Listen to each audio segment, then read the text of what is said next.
कहते हैं सच परेशान हो सकता है लेकिन पराजित नहीं। आपको याद होगा इसी साल मार्च के महीने में हमने आपको जम्मू से जमीन जिहाद पर एक खबर दिखाई थी। हमने आपको बताया था जम्मू कश्मीर में रोशनी एक्ट के नाम पर 25,000 करोड़ रुपए का जमीन घोटाला किया गया है।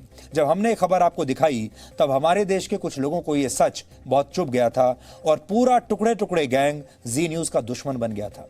यहां तक कि जम्मू से जमीन जिहाद की खबर दिखाने पर मेरे खिलाफ, जी न्यूज के खिलाफ केरल में गैर जमानती धाराओं में FIR भी दर्ज कर ली गई थी। लेकिन आज सारी परेशानियों के बावजूद जी न्यूज का सच और आपका सच विजयी हुआ है। जम्मू कश्मीर हाईकोर्ट ने रोशनी एक्ट की आड़ में हुए इस 25,000 करोड़ रुपए के घोटाले की जांच CBI को सौंप दी है। CBI जांच का आदेश देते हुए जम्मू कश्मीर हाईकोर्ट ने कहा है कि रोशनी एक्ट पूरी तरह से असंवैधानिक था। करीब 8 महीने पहले जब हमने इस घोटाले की जांच की थी तो हमें हैरान करने वाली जानकारियां मिली थी। इनके मुताबिक 2001 में रोशनी एक्ट नाम के एक कानून के तहत सरकारी जमीनों पर अवैध कब्जा करने वालों को ही इन जमीनों का असली मालिक बना दिया गया था।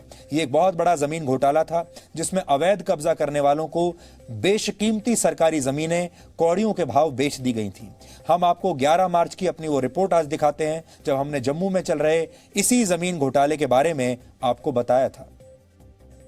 सरकारी जमीन पर मालिकाना हक देने वाले रोशनी एक्ट के तहत जम्मू में 25,000 लोग बसा दिए गए, जबकि कश्मीर में 5,000 लोग बसाए गए।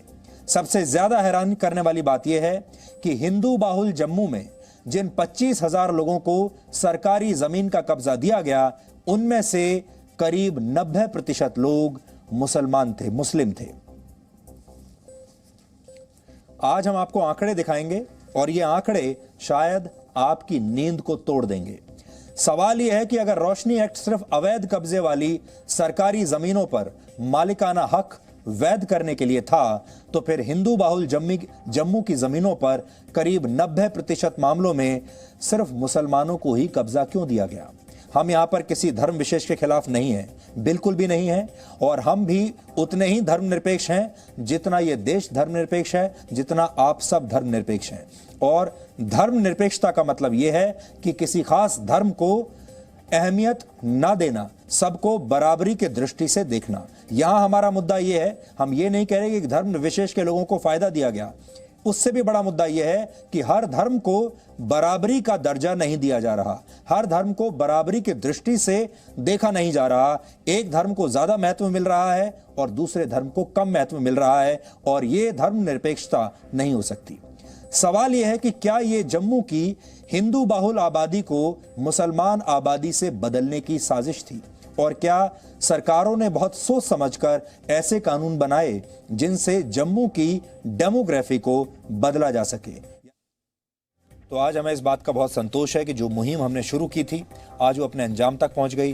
अब हम उम्मीद करते हैं कि CBI इसकी अच्छे से जांच करेगी और जो सच है वो पूरे देश के सामने आएगा। वहां के नेताओं ने जो नाइंसाफी की, वहां के लोगों के साथ क्या पूरे देश के साथ जो नाइंसाफी हुई है वो अब सही होगी, वहां पर न्याय होगा। और एक मीडिया का जो असली रोल है वो यही होना चाहिए।